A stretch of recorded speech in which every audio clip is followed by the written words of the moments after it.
Une falaise quelque part dans le Jura. Une falaise et un rapace, le faucon pèlerin. L'événement est d'importance, car durant plus de 30 ans, ce site était resté vide. À l'époque, en effet, l'inconscience des hommes avait poussé l'espèce au bord de la disparition dans toute l'Europe.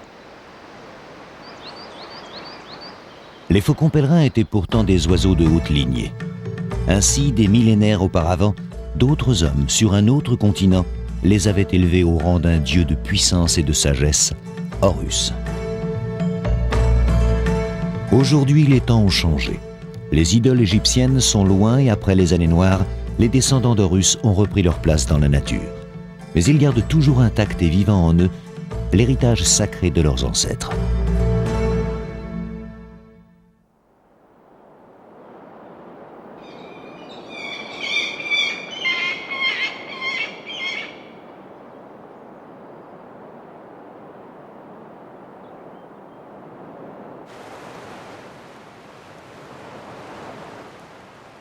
Ce matin de février, après 2 mois inhabituels de froid glacial et de neige, le propriétaire en titre de la Grande Falaise est toujours là, fidèle à son territoire, malgré la faim qui le tenaille. Il est seul. Comme à son habitude, sa compagne a quitté les lieux à la fin de l'automne dernier pour quelques semaines d'errance.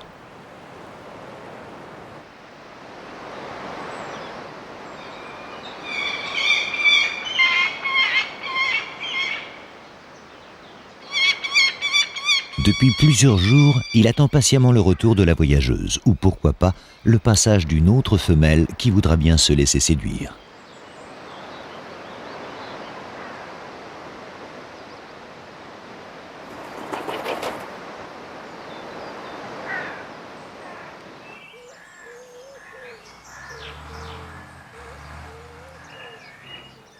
Une fois de plus, la journée commence dans l'attente. Mais celle-ci ne dure pas.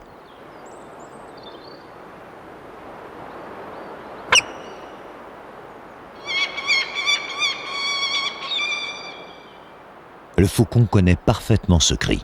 Il le reconnaîtrait entre 1000.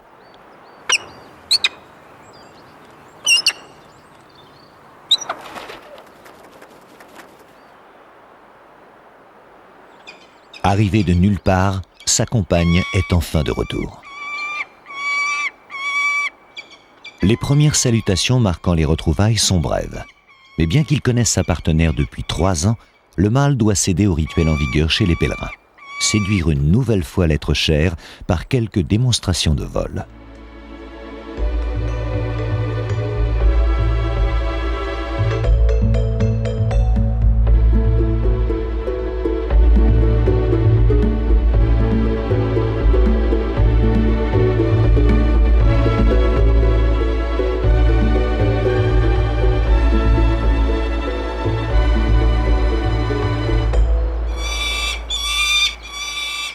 Visiblement, le prétendant n'a rien perdu de ses exceptionnelles qualités d'attaquant. Pour chaque femelle de faucon pèlerin, la chose est importante. L'habileté en vol de leur partenaire est le gage de chasse fructueuse dans l'avenir, et donc d'un approvisionnement en proie sans faille pour elle et surtout pour ses futurs poussins.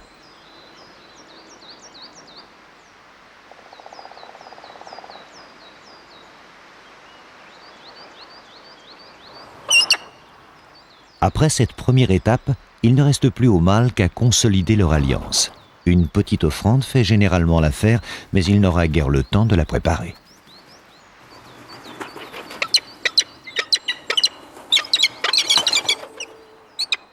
Le faucon connaît bien le caractère plutôt impétueux de sa partenaire, mais une fois de plus, il reste un peu étonné de la façon à rien autoritaire dont elle persiste à s'emparer de ses cadeaux de bienvenue.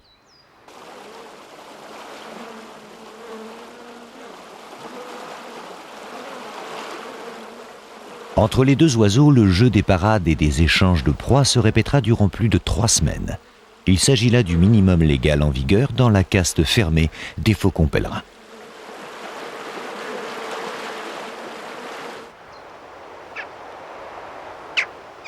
Les formalités des fiançailles accomplies, reste à trouver l'emplacement du nid.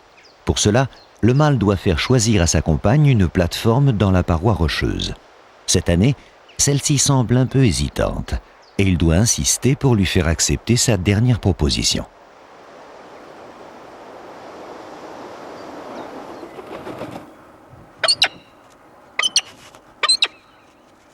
L'endroit semble parfait. C'est une belle dalle de rocher couverte d'un peu de terre, bien à l'abri sous un surplomb.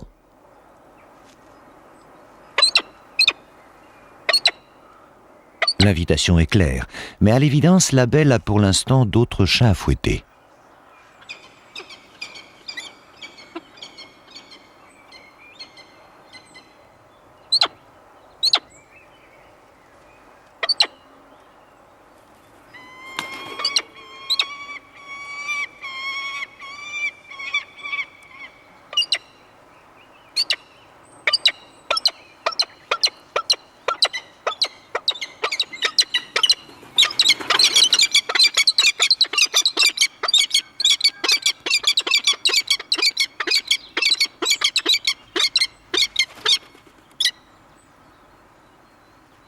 Cette fois-ci, la femelle paraît tout à fait décidée.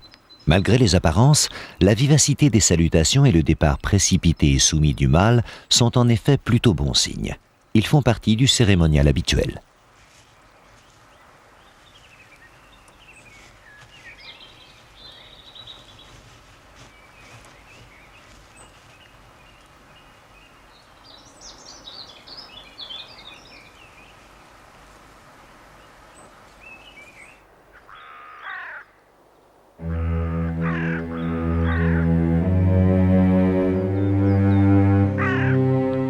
Sur le versant opposé de la vallée, une autre falaise est habitée elle aussi.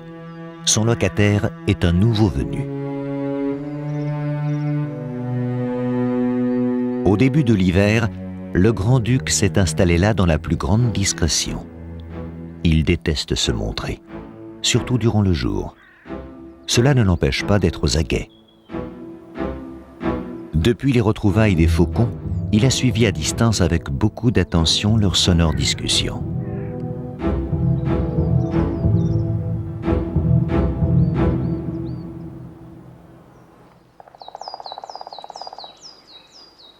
Dans la grande falaise, les deux partenaires sont bien loin de soupçonner la présence de l'étrange personnage. Depuis un moment déjà, ils ont bien autre chose en tête.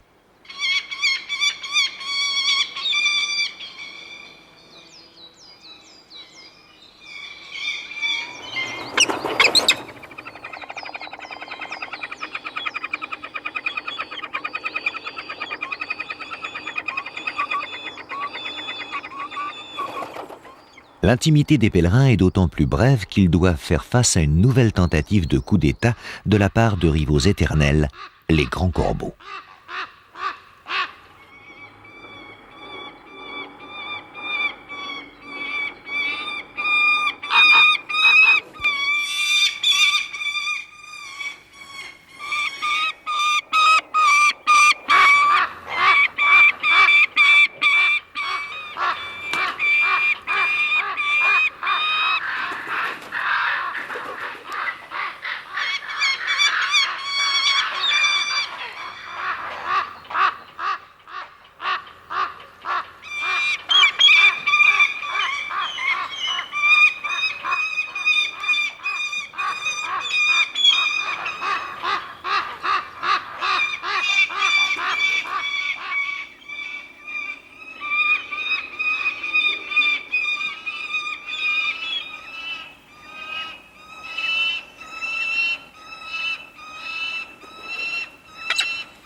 Entre les belligérants, la guerre est ouverte depuis longtemps. À leur arrivée, les faucons ont en effet expulsé le couple de grands corbeaux qui nichaient bien avant eux dans la falaise. Et depuis, ceux-ci n'ont jamais renoncé à reconquérir leur territoire perdu.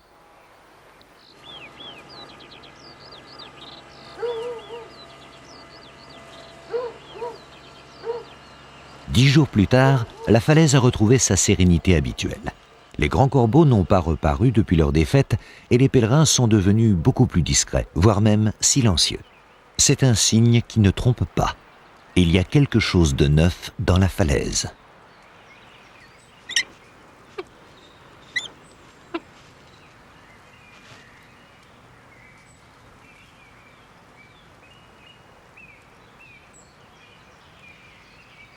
Le mâle a déjà constaté l'heureux événement et monte une garde vigilante au large de l'aire. Dorénavant, ce sera son rôle essentiel, doublé bien sûr du ravitaillement de sa belle.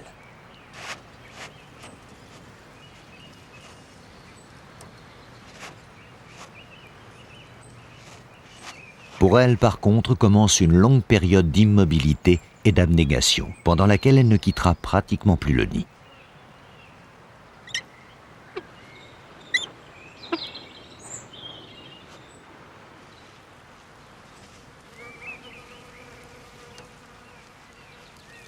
La femelle ne couve pas vraiment son premier œuf. Elle le réchauffe simplement avant l'arrivée des suivants, qui se succéderont de 24 heures en 24 heures. Cela laisse le temps à son compagnon de retrouver ses réflexes de serviteur zélé et soumis.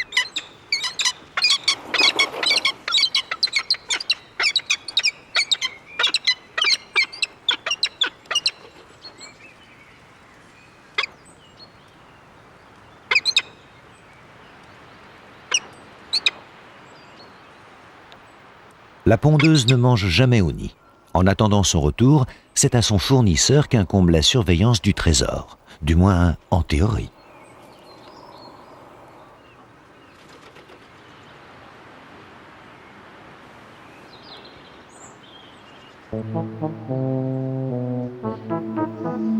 Dangereuse désinvolture.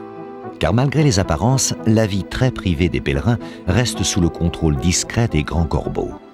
Ces malfaiteurs ont en effet une vertu majeure, la persévérance, doublée d'un sens très aigu de l'observation et de la tactique.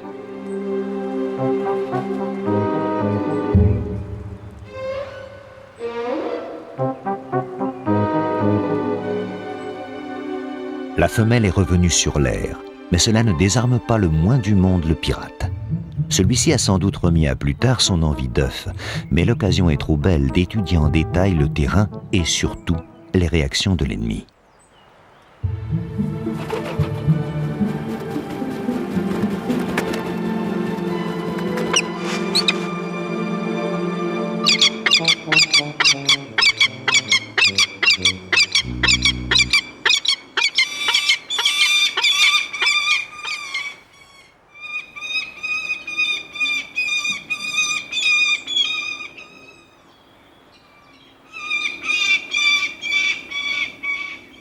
Pour le grand corbeau, force est de constater que les systèmes d'alerte et de riposte des faucons sont extrêmement au point.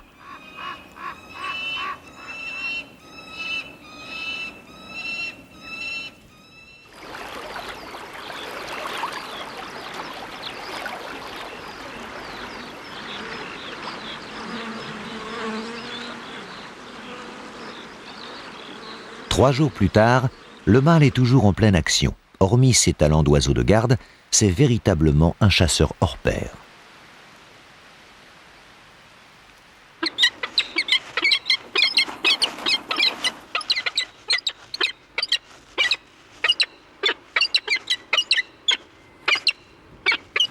La couveuse a pondu son dernier œuf au milieu de la nuit.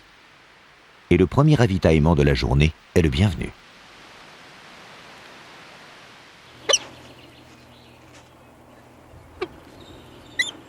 Cette fois, la couvaison a véritablement démarré. Il n'est plus question de laisser les œufs se refroidir. À chaque apport de nourriture, le mâle prend maintenant le relais.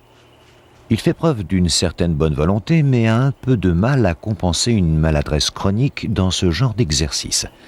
Heureusement, il n'aura pas à attendre trop longtemps.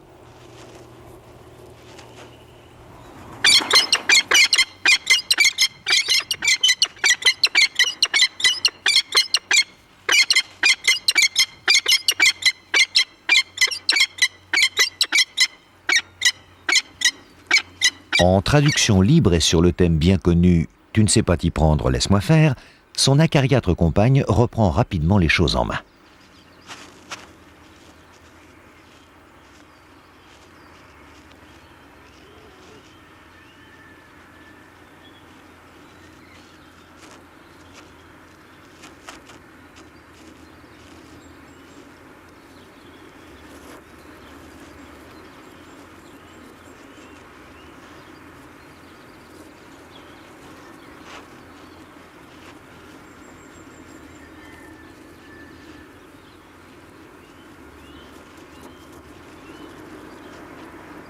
À partir de ce jour, la femelle de faucon devient quasiment prisonnière de la falaise, pour exactement 30 jours de devoir maternel.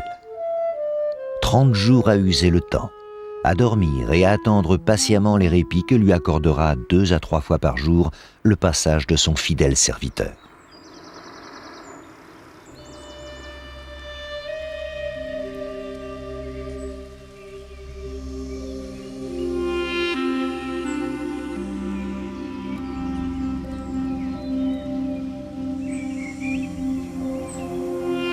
Durant le jour, les pèlerins sont d'impitoyables chasseurs d'oiseaux, maîtres incontestés des airs et propriétaires hargneux de leurs falaises.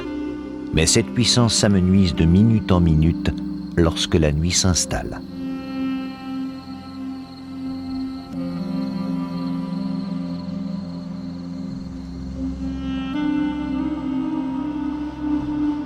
Les faucons le savent très bien, et ils ont appris à se faire petits, très petits, à l'heure où la vallée et ses falaises passent lentement sous un tout autre commandement.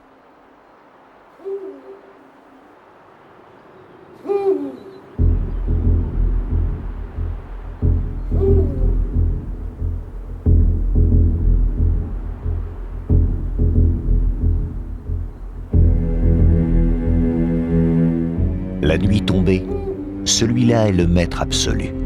Il a l'assurance calme et tranquille du plus fort, celui auquel personne ne peut échapper dès lors qu'il l'a décidé. Son terrain de chasse s'étend à des kilomètres à la ronde. Il en connaît toutes les ressources.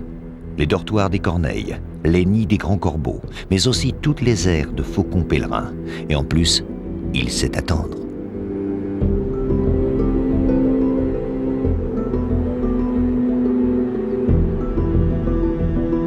Le spectre nocturne a déjà 2 poussins encore surveillés par leur mère. Pour eux, chaque nuit réclame 2 ou 3 nouvelles victimes. C'est inéluctable, et nul ne sait quelles seront celles de ce soir.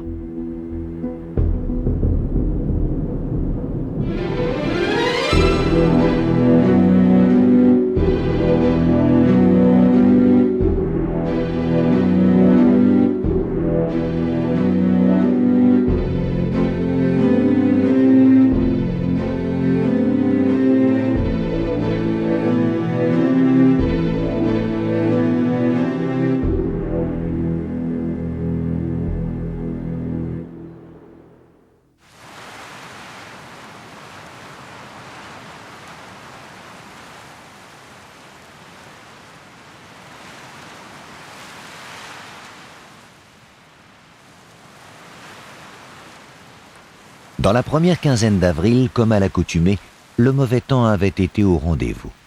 Mais cela n'était rien en comparaison de l'année précédente, où la paroi de la falaise s'était transformée par endroits en véritable cascade. Aujourd'hui, pour la femelle, le plus dur est passé, et la douceur des premiers jours de printemps a déjà envahi la vallée.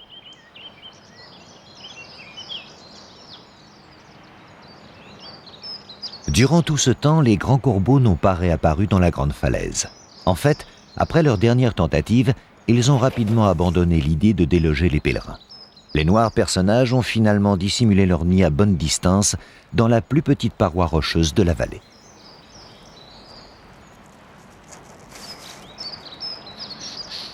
De plus, ils ont été rapidement occupés par la couvaison de leurs propres œufs, qui vient juste de se terminer.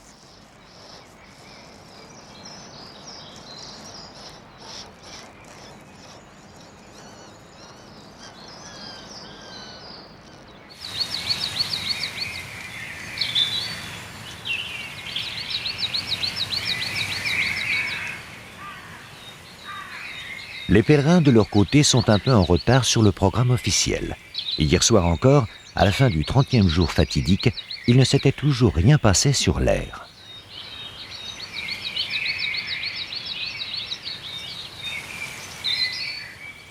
Mais ce matin, depuis quelques minutes à peine, la couveuse peut enfin contempler une partie de sa progéniture. Les premiers-nés sont 2 femelles, et comme d'habitude, le 3e œuf est en retard. Elle doit continuer à couver.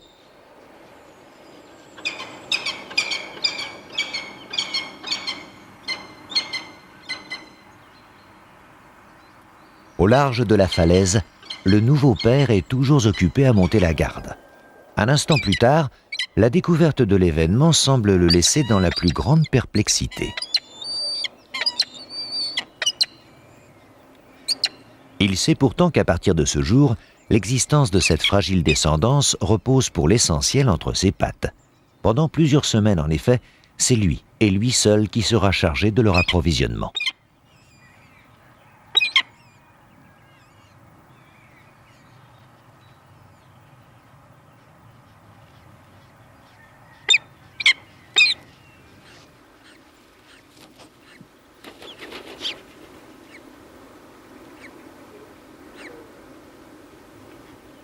Le troisième larron, un mâle cette fois, est né le lendemain.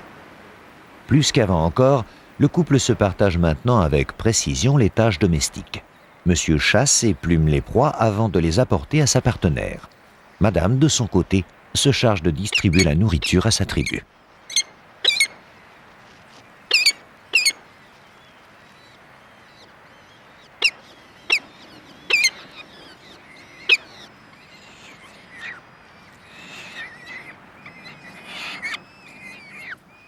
La tâche est d'importance et conditionne la réussite de la nichée. La femelle s'y consacre avec une méticuleuse délicatesse doublée d'une discipline intransigeante. Ainsi, chacun à leur tour, les poussins recevront une quantité équivalente de nourriture.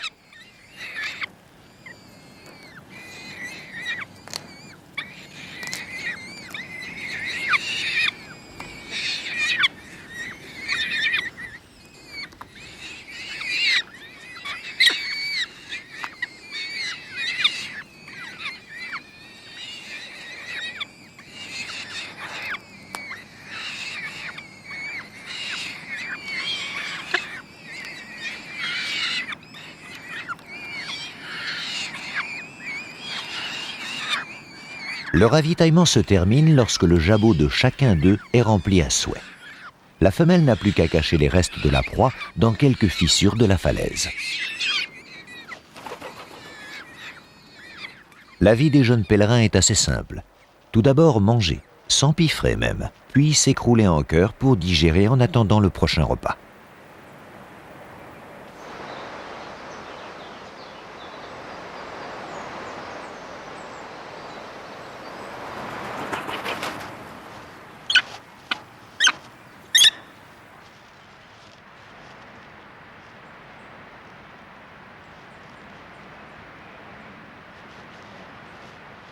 La mère poule restera sur l'air 10 jours supplémentaires afin de protéger ses poussins. À cet âge, ils sont en effet une proie idéale pour les amateurs de chair tendre qui peuvent surgir à tout instant. Elle en sortira seulement pour de courtes envolées à la rencontre de son compagnon lorsque celui-ci lui apporte des proies.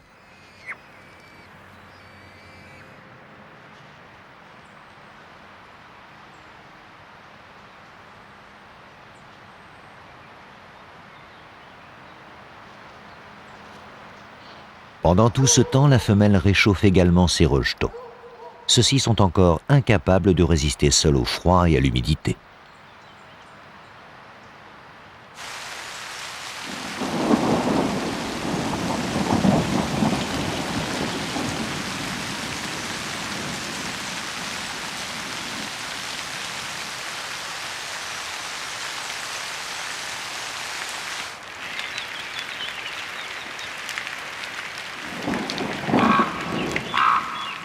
Bien cachée dans sa falaise à l'extrémité de la vallée, la famille Grand Corbeau est maintenant au grand complet.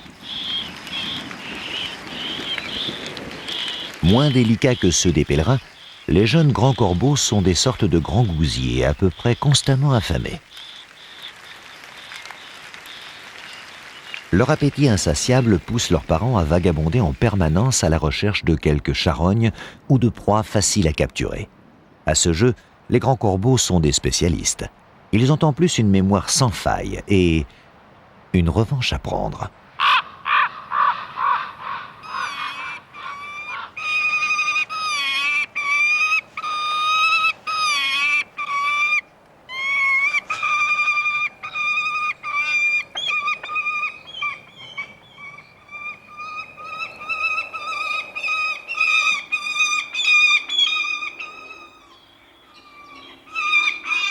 Une fois de plus, la vigilance et les réflexes des pèlerins ont porté leurs fruits. Mais en fait, il s'en est fallu d'un rien. Heureusement alerté par les cris de sa compagne, le mâle est en effet arrivé à tire d'aile. Bien lui en a pris, car à cet instant, profitant de la diversion créée par le premier, le deuxième grand corbeau arrivait au nid.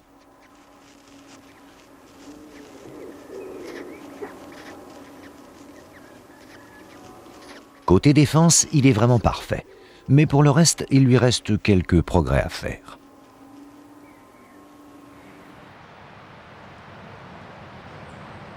Une minute plus tard, l'émotion est déjà passée. Et la vie reprend son cours normal. Autrement dit, le naturel un rien grognon de la femelle s'empresse de reprendre le dessus.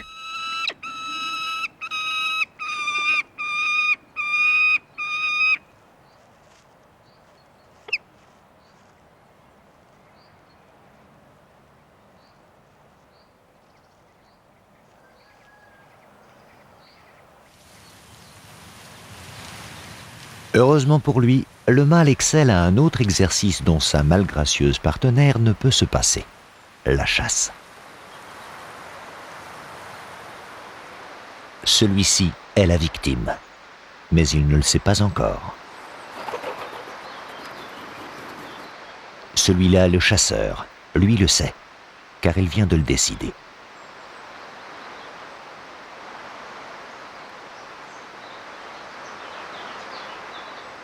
Malgré les apparences, le faucon est en chasse, mais pour l'instant, il doit prendre de l'altitude. Pendant la montée, son ordinateur de bord intègre tous les paramètres de l'action, vitesse et altitude de la proie, direction générale et parcours supposé.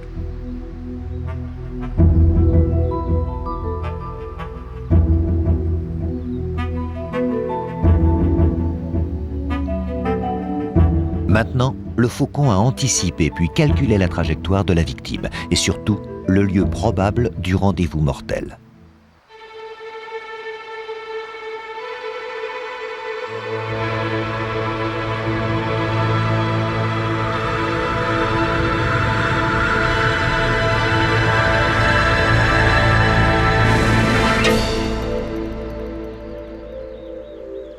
« 220 km/h peu avant l'impact.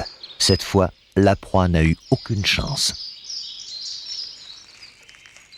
À cette vitesse, la moindre erreur ne pardonne pas. Et le succès est loin d'être toujours au rendez-vous. Bien souvent, le faucon est obligé de répéter l'opération plusieurs fois avant de réussir.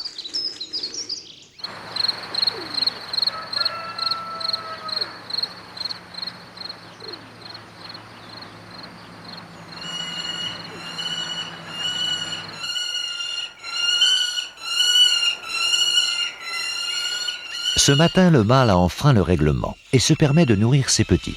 Sa compagne n'était pas dans la falaise à son arrivée avec la proie, ce qui est plutôt rare. Il a pris le risque de s'offrir cette petite fantaisie dont il se tire d'ailleurs parfaitement bien.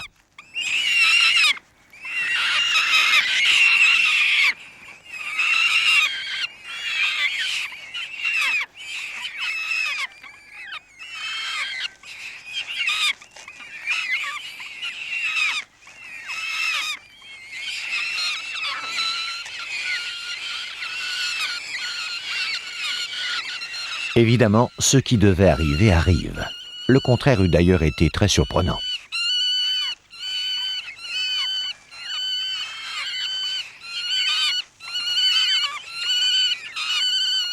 L'insistance un rien provocatrice du mâle frôle le crime de lèse-majesté.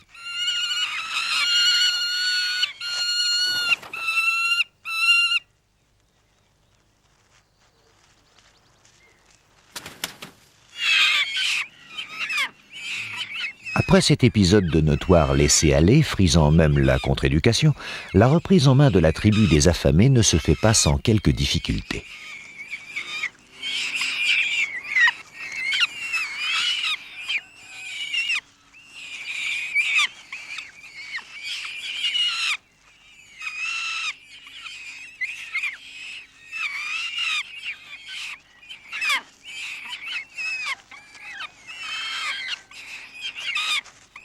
La marâtre doit à l'évidence admettre que le temps des béquets disciplinés et contrôlés sera bientôt révolu. Dans quelques jours, elle se contentera de poser les proies sur l'air. Ses rejetons se débrouilleront tout seuls.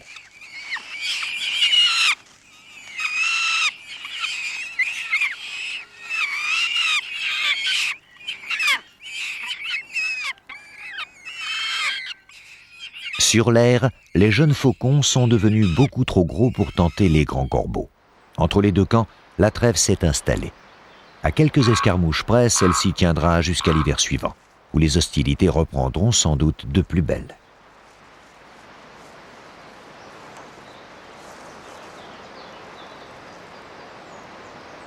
Ici, la vie de famille est un peu plus simple que chez les nobles de la Grande Falaise.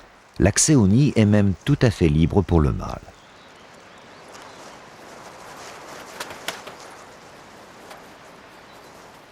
Les jeunes corbeaux se développent très rapidement et dans quelques jours, ils pourront tenter leur première sortie. C'est loin d'être le cas sur l'aire de la Grande Falaise. Un mois après leur naissance, les jeunes pèlerins en sont encore à faire leurs premiers pas.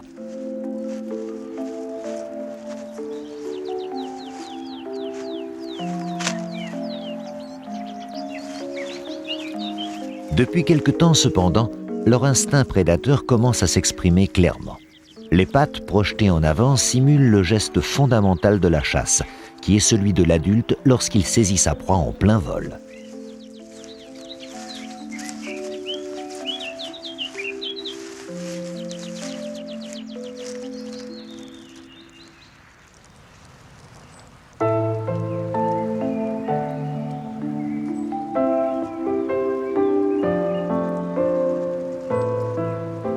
De jour en jour, les jeunes faucons perdent leur pyjama de duvet pour un premier habit de plume brune.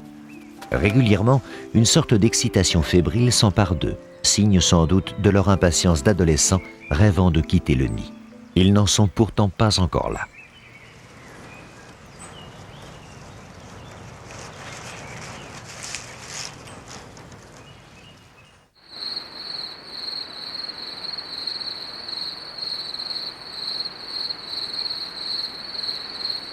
Dans la falaise du Grand-Duc, le temps a passé également. Le repère est vide.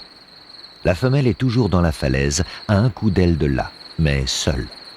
2 nuits auparavant, ses poussins ont décidé de quitter leur trou, devenu bien trop exigu à leur goût. Depuis, elle les surveille à distance.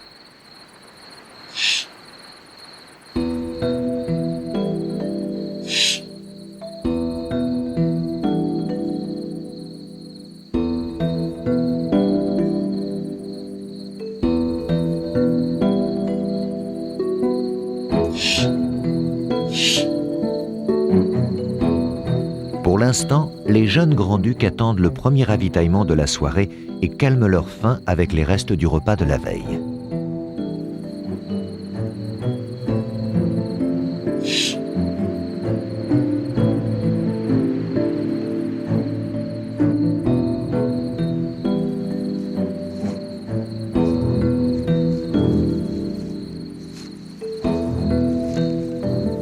Ils n'auront pas à patienter trop longtemps. À l'autre extrémité de la falaise, leur père vient de faire une nouvelle victime. Mais une victime de choix cette fois.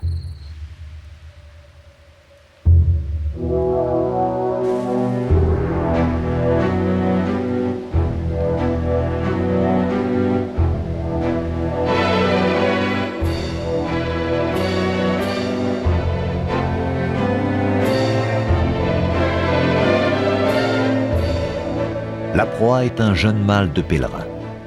Depuis sa naissance, le nocturne l'a patiemment laissé grandir, de nuit en nuit, avec le reste de la nichée à laquelle il appartient. Le forfait était parfaitement prémédité, et ce soir, en partant chasser, le grand-duc savait très bien où le conduirait sa route.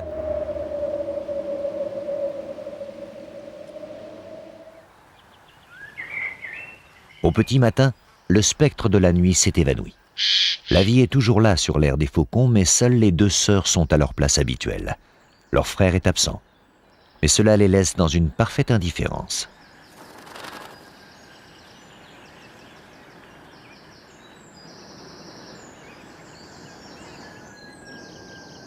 En dehors de la toilette, la seule chose qui les préoccupe est leur premier repas de la journée, qui tarde un peu à arriver.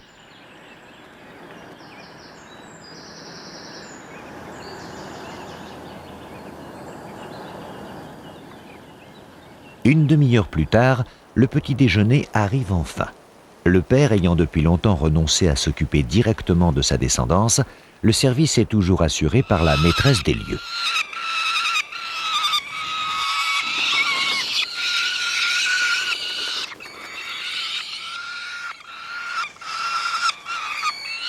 L'absence de son dernier-né semble l'étonner un peu, car elle connaît bien son appétit féroce et surtout son habileté à se servir avant tout le monde.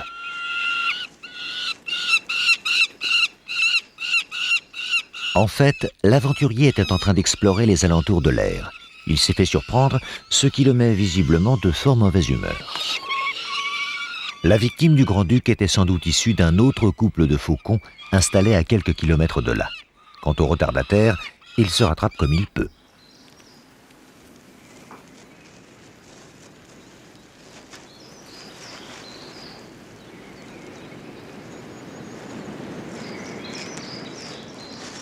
Mais l'air de la grande falaise est à coup sûr dans le carnet d'adresse du maraudeur nocturne. Son passage n'est sans doute plus qu'une question de jours. Il est grand temps que les jeunes quittent le nid.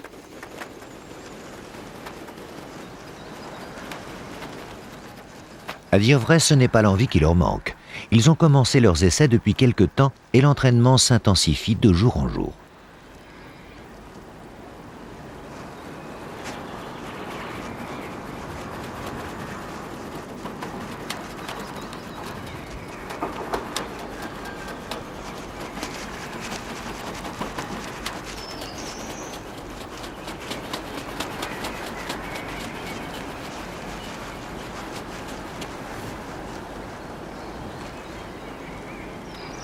Voilà exactement 6 semaines que les 3 frères et sœurs sont sortis de leur œuf et ils sont maintenant tout à fait prêts.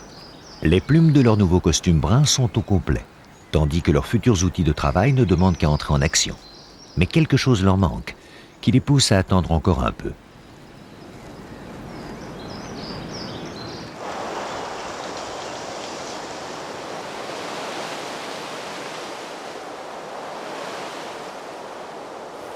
Le lendemain matin, au premier nourrissage de la journée, la femelle paraît surprise, sinon inquiète.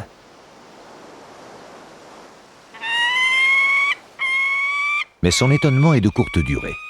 Le grand-duc n'est pas passé par là pour une ultime et mortelle visite.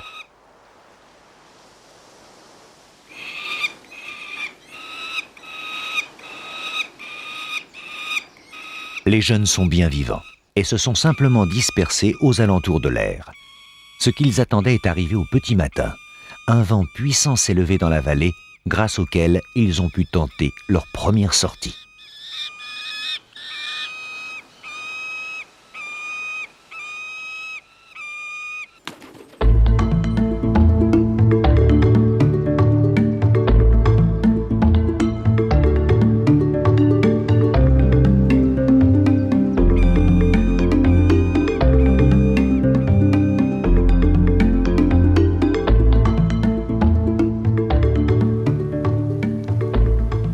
Évidemment, les premières tentatives ne sont pas très glorieuses et semblent laisser perplexe le 3e larron.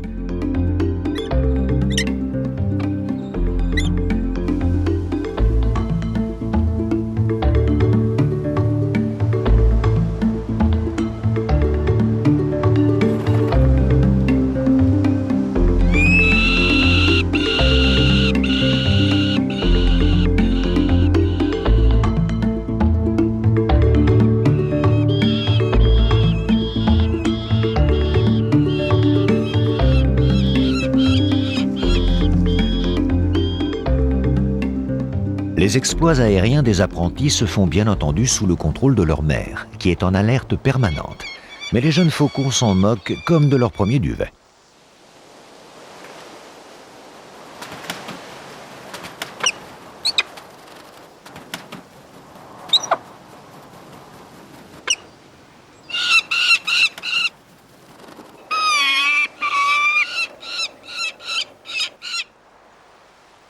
Dorénavant, l'espace leur appartient.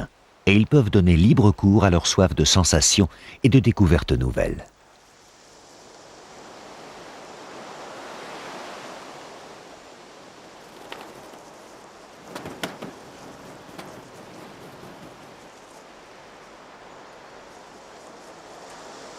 Pour les parents, cette joyeuse ambiance ne change rien, car ils doivent continuer à nourrir ces 3 lascars qui se dépensent sans compter.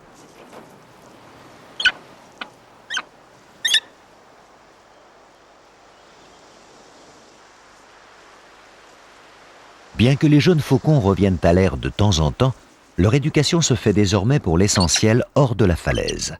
Les proies sont d'abord livrées à domicile, puis rapidement, la femelle invite ses jeunes à venir saisir le butin en vol dans ses pattes, en prévision de l'apprentissage de la chasse.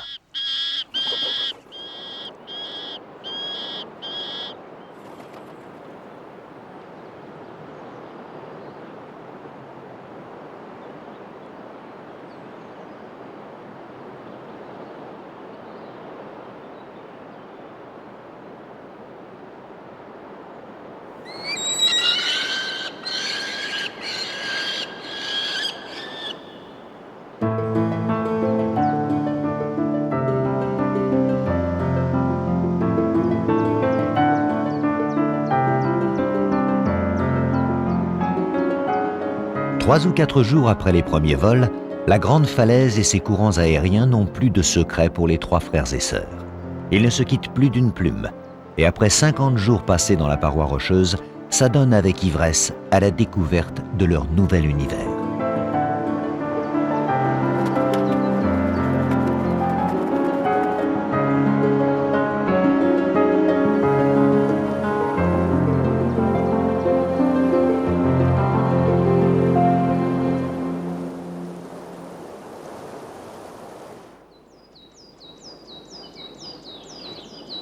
Mais si les jeunes faucons commencent à maîtriser le vol, ils sont encore bien incapables de chasser et doivent toujours compter sur leur père pour le ravitaillement.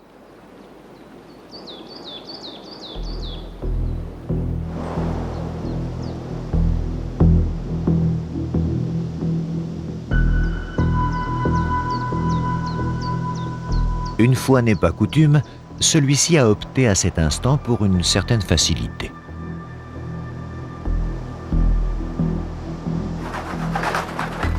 Dans le groupe, l'un des oiseaux est visiblement moins performant que les autres. Instinctivement, le faucon l'a déjà choisi.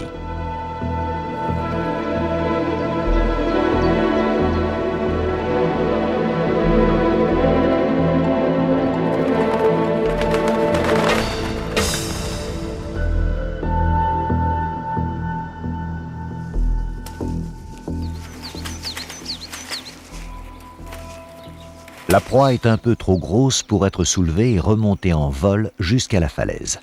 Le fauve a donc décidé de la dépecer et d'en prendre sa propre part.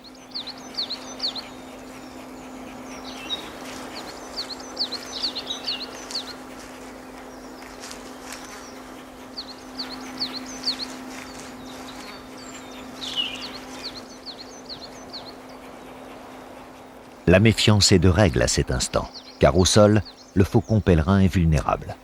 Un tel butin serait une aubaine pour un grand corbeau ou un milan en quête de nourriture facile à prendre.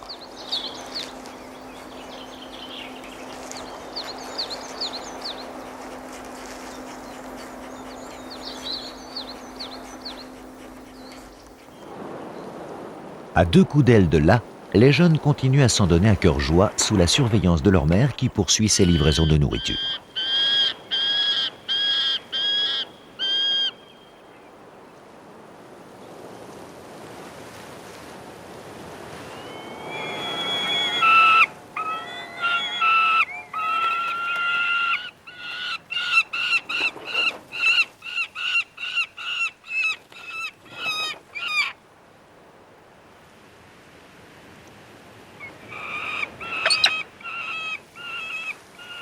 Entre les frères et sœurs, la concurrence est de plus en plus vive. Pourtant, grâce au talent de chasseur de leur père, chacun mange largement à sa faim.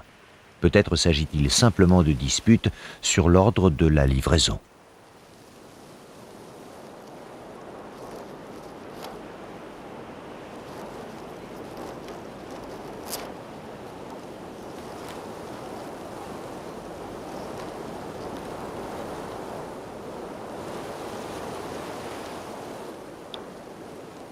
Moment bien paradoxal que celui de l'émancipation. Dans le futur prédateur adulte, rapace puissant et redoutable, persistera longtemps encore l'innocence et la douceur d'une jeunesse finissante.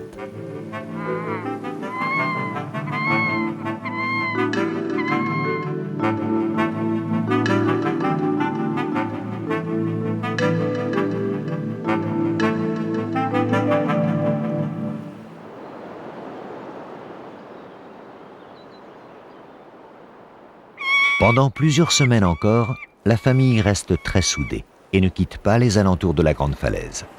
Les jeunes faucons poursuivent le lent apprentissage de leur futur métier, en compagnie de leurs parents. Contrairement à d'autres rapaces, ce sont des spécialistes, et il leur faut beaucoup de temps et d'expérience pour affiner peu à peu toutes les techniques de vol et surtout de chasse.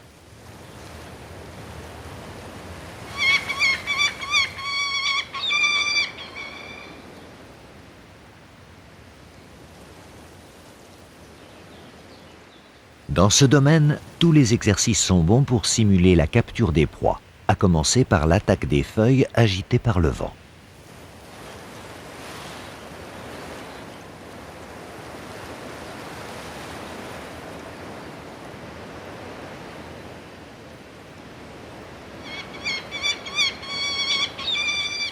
Au milieu de l'été, les liens familiaux s'effilochent progressivement.